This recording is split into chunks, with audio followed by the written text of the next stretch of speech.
Narra-me, ó musa, progênie de Zeus, as aventuras do intrépido Odisseu, que muito vagueou após destruir a excelsa cidadela de Troia, e viu as cidades de muitos homens, e conheceu-lhes a mente.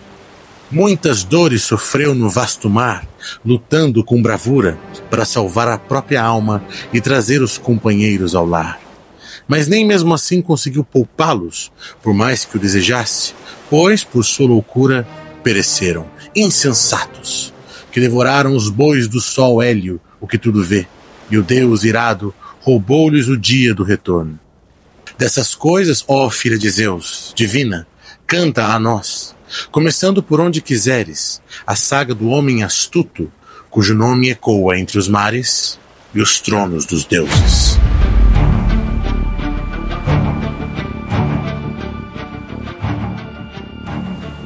Imagine a história desse homem, de Odisseu, mas não pelas mãos de Homero, e sim pelas lentes de Christopher Nolan, pelo mestre do tempo, pelo mestre das camadas narrativas. Sim, o próximo filme de Christopher Nolan será A Odisseia. E com o maior orçamento da carreira de Nolan, vem aí aquele filme que foi feito para ele. Eu vou explicar tudo o que nós sabemos até então sobre o filme Odisseia aqui nesse vídeo. Então fica aí.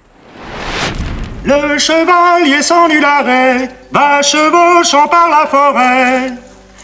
Hoje é dia de cultura, e se você gosta de histórias de heróis e heroínas da humanidade, já se inscreve no canal, aciona o sininho para não perder nenhum dos grandes vídeos que faremos por aqui, especialmente se você gosta de heróis e heroínas da mitologia grega, da mitologia romana, nórdica, celta, entre muitas outras histórias. Tudo a gente vai estar falando aqui no canal, e no vídeo de hoje eu quero falar sobre o mais novo filme do Christopher Nolan, aquele que fez Oppenheimer, Interestelar, a Origem, né, Inception. É um diretor que está aí muito popular ultimamente, é considerado um dos melhores diretores da atualidade, um nome que leva as pessoas para o cinema, e ele escolheu o seu próximo filme, já começou as filmagens, na verdade, estamos atrasados aqui para falar para vocês, que foi a obra A Odisseia, e é perfeita para ele, eu vou explicar por quê, mas antes queria deixar alguns recados. Pessoal, considere se tornar membro do canal, deixa um like, isso ajuda bastante.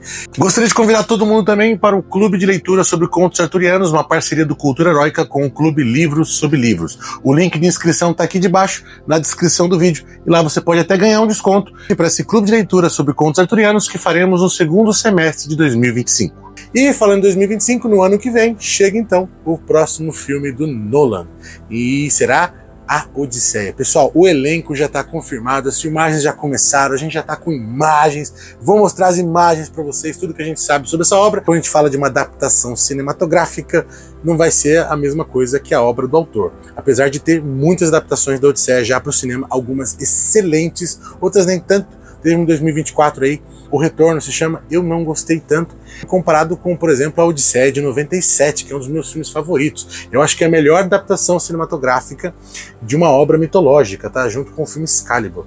Eu acho a Odisseia de 97, que é produzida pelo Coppola e dirigida e escrita pelo Andrew Konchalovsky, pessoal. É um filme maravilhoso, tá? É uma produção ítalo-americana, então tem atrizes, atores italianos, e também tem o próprio Christopher Lee no filme. A Ilíada e a Odisseia são duas obras antiguíssimas, considerados aí os textos mitológicos mais antigos que a gente tem notícia. É claro que tem a Pedra de Gilgamesh lá, só que ela foi descoberta um pouco mais recente. Enquanto que a Ilíada e a Odisseia, elas fizeram parte da construção da identidade ocidental desde o século X a.C. até os dias atuais. Então ela tem uma importância, esses dois textos, a Ilíada e a Odisseia, tem uma importância gigante. Vou deixar aqui a Ilíada, a Odisseia, edição bilíngue, todas as melhores traduções que eu achar, tem várias traduções aqui em casa, porque são obras que a gente tem muitas traduções, muitas mesmo, tá? A mais famosa era do Carlos Alberto Nunes, que é um médico que ficou muito famoso por fazer seu estudo gigantesco em cima das duas obras de Homero, Ilíada e Odisseia, mas já tem outras novas, tem materiais que foram refeitos aí por muitas editoras de luxo. Vou deixar na descrição as que elas consideram as melhores, tá bom? Essa aqui, por exemplo, eu acho uma excelente capa, linda, mas eu não acho a melhor tradução, não. Eu acho uma tradução um pouquinho mais complexa para quem quer começar. Mas conta a história da Guerra de Troia, aquela guerra famosa dos gregos contra os troianos, tá?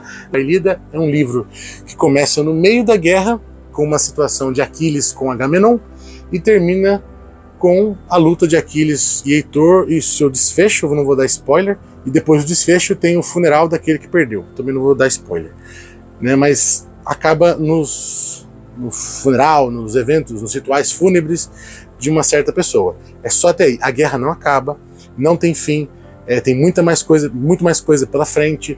E esse seria supostamente o livro 2 do ciclo épico de Homero. Então são aí 8 livros, se eu não me engano. Nós temos Ilho Perses, o Saque a Troia, Telegônia, tem muitas outras obras. E o livro 7, eu acho, 6 ou 7, seria a Odisseia. Tá? Então, sim, elas se passam no mesmo acontecimento, só que tem uma diferença de tempo entre elas. Na Odisseia a guerra já acabou, é uma outra situação. O Odisseu, que é o protagonista da Odisseia, ele está aqui na Ilíada, ele é um personagem um pouco mais reservado, mas tem uma importância crucial em relação a Aquiles, que é o protagonista, junto com o Heitor. E aqui na Odisseia conta a história da volta de Odisseu para casa, lembrando que essa guerra durou 10 anos, e o retorno de Odisseu para casa, porque ele desafiou deuses, ele cometeu algumas situações aí que atrasou ele, ele levou 10 anos para voltar para casa. Então são 20 anos aí de história na Ilíada, Odisseia, ou no ciclo épico de Homero, que envolvem mais livros. A gente sabe que existem outros livros, não são só esses dois, porque existem comentários de Aristóteles e de Próclo sobre essas obras. Então a gente sabe daí que tem sim outras obras que nós perdemos. Os únicos textos que chegaram para nós foram esses dois. A Odisseia é o retorno do herói Odisseu para sua casa. E nessa história aí ele acaba desafiando Poseidon, fazendo algumas outras entremanhas aí. Os soldados dos seus homens, né, acabam cometendo alguns crimes com o deus Hélio. Então eles acabam sendo atrasados mais ainda para voltar para casa, que é Ítaca. E nessa que ele demora para voltar para casa, sua esposa, a rainha de Ítaca, ela começa a receber pretendentes. Fica lá uma quantidade absurda de pretendentes em cima de Penélope, querendo que ela assuma que Odisseu morreu, para então ela assumir um novo rei, casar com outro homem. Só que Odisseu não morreu, ele está voltando para casa, só que são 20 anos aí de volta, então realmente parece que ele morreu. E tem o seu filho ainda, Telêmaco, filho de Odisseu com Penélope, que tá louco com os pretendentes lá, ele não aguenta mais aqueles caras enchendo o saco lá na casa. O livro mostra que eles são uns babacas mesmo. E ele vai tentar voltar para... ele pega um navio e vai atrás do pai. Então, nós temos aí 3 tempos no livro, tá? Isso que é genial, e aí que entra a parte que eu acho que é por isso que o Nolan escolheu a Odisseia para adaptar para um filme de um jeito Nolan de contar uma história, de um jeito Nolan de camadas de tempos narrativas. Então, pessoal, vai ter aí várias camadas, porque o livro é assim. A gente nem precisa esperar o Nolan fazer algo diferente, adaptar a história de uma forma diferente, como o Gogol fez com Dunkirk, que é uma forma de contar a história através da edição. O próprio livro já é assim. O livro são 3 tempos narrativos, chega a ter 4 no momento, tá? Eu acho que eu posso estar errando aqui, mas tem entre 3 e 4 tempos narrativos diferentes. Nós temos a coluna vertebral, que acaba sendo Penélope lá com os pretendentes, que ela não está aguentando mais aqueles caras, estão em cima dela. Então isso aí é um dos momentos mais lindos da história da Odisseia também, que é a Penélope se esforçando para dar tempo de Odisseu voltar e esses pretendentes aí não assumirem o seu reino. Então uma coisa bem legal. Então esse é a coluna vertebral, é Penélope lá aguardando. E cadê Odisseu? Onde que está Odisseu? Aí o livro mostra Odisseu chegando já todo acabado, sozinho, naufragado numa praia lá, e ele encontra uma princesa chamada Nausica, e ela acolhe ele, e ele conta a história dele para ela. Então Odisseu vai contando quem ele é, de onde ele veio, conta um pouco da Guerra de Troia, como ele chegou lá, e aí começa o primeiro tempo narrativo, Odisseu contando para Nausica o que aconteceu para ele chegar ali. Pronto, já temos um tempo. Nós temos Penélope lá aguardando Odisseu, e Odisseu contando para Nausica no mesmo tempo o que aconteceu com ele até chegar aquele momento. Por outro lado, nós temos Telêmaco, que é o filho de Odisseu, que ele não aguenta mais, e ele começa então a correr atrás do pai. Ele vai, e nessa que ele corre atrás do pai no seu navio, ele vai para Esparta, ele conhece Menelau, ele conhece Helena, a Helena de Troia, e ele então vai descobrindo quem é o pai dele, porque ele nunca conheceu, o pai era bebê quando o pai saiu para a Guerra de Troia, então ele vai conhecendo quem é o pai. Até mesmo no Paideia, o livro que fala de toda a estrutura da educação, da formação grega, para a transformação de Areté, que era um dos propósitos da Ilíada e da Odisseia, desenvolvimento de Areté nos seres humanos, segundo o livro Paideia. Vou deixar o link na descrição também. O objetivo era Telêmaco descobrir quem o próprio Telêmaco é, conhecendo o seu pai. Isso é muito bonito, pessoal. Então temos a telemaquia, que é a jornada de Telêmaco. Então nós temos Telêmaco ouvindo as histórias do seu pai, que já é um tempo. Olha, uma camada narrativa em outro tempo, porque quando essas histórias são contadas para Telêmaco, nós estamos acompanhando as histórias sendo contadas. Então a gente entra em outra camada narrativa. Nós temos Odisseu contando para Nausicaa uma outra camada narrativa. E tem um momento que Odisseu vai contar que ele precisa ir até o mundo dos mortos, o submundo, para encontrar o sábio Tiresias, onde ele vai contar para Odisseu uma outra camada narrativa. Então nós temos aí 4 camadas narrativas aqui, que vai ser maravilhoso para o Nolan. Então eu aposto que vai ser a primeira vez que a Odisseia vai ser adaptada para o cinema com as mesmas camadas, da mesma forma que ela está no livro, contando do meio para o começo, para o final, que volta e vai e avança, até que então todas essas camadas se encontram no mesmo tempo, onde a camada, o tempo de Odisseu, o tempo de Penélope e o tempo de Telêmaco se encontram no mesmo tempo. E eu acho que vai ser assim, isso é maravilhoso, porque você acompanha o final da história sabendo tudo o que aconteceu com os 3. Então eu acho isso muito especial. Nós temos até então mais uma coisa, que daí para mim é uma das coisas mais importantes da história, que eu acho que não estará no filme, e tá todo mundo falando que vai ter, mas eu apresento aqui a polêmica que eu acho que não terá, tá? Acho. Posso estar errado, semana que vem aí o Nolan pode apresentar que realmente os atores e as atrizes que ele escolheu são realmente os deuses. Na história da Ilíada e Odisseia, os deuses são cruciais, tá? Eles têm uma importância narrativa assim, fundamental. Especialmente na Ilíada, que os deuses vão interferindo na guerra o tempo todo, mudando o resultado da guerra, isso vai acontecendo sempre. E no filme de Troia de 2004, por exemplo, que não adapta os deuses, ele mostra assim, um certo medo que as pessoas sentem de Apolo, por exemplo, de outra situação, mas acaba sendo mais uma referência aos deuses para mostrar que eles estão adaptando a obra do que realmente mostrar a importância dos deuses para a narrativa. Então, se tirasse aquilo, colocasse aquilo, não ia fazer diferença nenhuma. O filme de 97 apresenta os deuses e a importância deles para a narrativa. Tem Mercúrio, tem Circe, Calipso, que são fundamentais para a história, né? Muito importantes, são deusas importantes para a história. E eu acho que não vai ter no filme, pessoal. Eu acho porque não é a cara do Nolan, tá? O Nolan ele pega uma situação que pode ser um pouco fantasiosa, pode trazer elementos menos concretos, mais sutis, como é o caso dos deuses, e ele deixar mais concreto. Ele fez isso com o Batman, por exemplo. O Superman não encaixaria no filme do Batman. Então eu acho também que talvez ele conte a história sem incluir deuses, ou talvez ele faça com que os deuses não sejam deuses, sabe? Porque Circe é fundamental estar na história. Então eu não sei como vai ser isso. Eu confesso para vocês que gostaria muito que os deuses estivessem lá. Eu vou falar sobre o elenco, tá? Porque tá todo mundo falando que tal pessoa é a deusa tal e tal. Isso já mudou, tá? Vou mostrar para vocês com o que a gente sabe até então. Mas é o seguinte, vamos falar sobre o elenco, tá? O elenco é apoteósico, é maravilhoso esse elenco. O elenco é lindo. Matt Damon vai fazer o Odisseu, já tá fazendo, né? Porque as filmagens já começaram. O Tom Holland vai fazer o Telêmaco. Anne Hathaway vai fazer a Penélope, isso é que nós temos certeza. As outras a gente não tem certeza, são suposições que, na verdade, quando chegou para mim já era certeza. Eu falei, nossa, que legal, que falou que a Zendaya ia fazer Atena. Se Zendaya fosse Atena, isso seria uma confirmação de que terão deuses na história. Tá? Lembrando que nem todos os filmes que adaptam a Ilíada e Odisseia colocam os deuses na narrativa. Então se Zendaya estiver lá, isso quer dizer que é certeza que os deuses estão na história. Porém, pessoal, apareceu as filmagens, vou mostrar aqui as fotos das filmagens, e parece muito, olhando aqui o mar, o Matt Damon ali barbudo, parecendo um Odisseu chegando perto de Nausicaa, lembra muito o momento de Odisseu se apresentando para Nausicaa. Então pode ser que a Zendaya, olha o vestido que ela está usando, pessoal, parece muito com as pinturas do momento em que Odisseu encontra a princesa Nausicaa. Existe um momento onde Odisseu chega em Ítaca, já mais perto do final, onde ele encontra a Atena também, e é uma situação parecida, só que a Atena está disfarçada de uma pastora, se eu não me engano, então pode ser esse momento também, ela pode ser sim Atena, mas está me parecendo muito o momento em que Odisseu encontra Nausicaa. E outra coisa que faz sentido também é o fato da princesa Nausicaa, no ciclo homérico, no ciclo épico de Homero, estar com Telêmaco no final. Então ela se casa com Telêmaco, então nesse caso o Tom Holland e a Zendaya estariam juntos, e faz sentido, porque, né, eles são um casal pop aí do momento, então faz mais sentido ela ser Nausicaa. Eu estou pensando que Zendaya, na verdade, é Nausicaa e não Athena. E falaram de Charlize Theron ser a Circe. Vai ter Circe, não tem como não ter, porque é um momento crucial da história.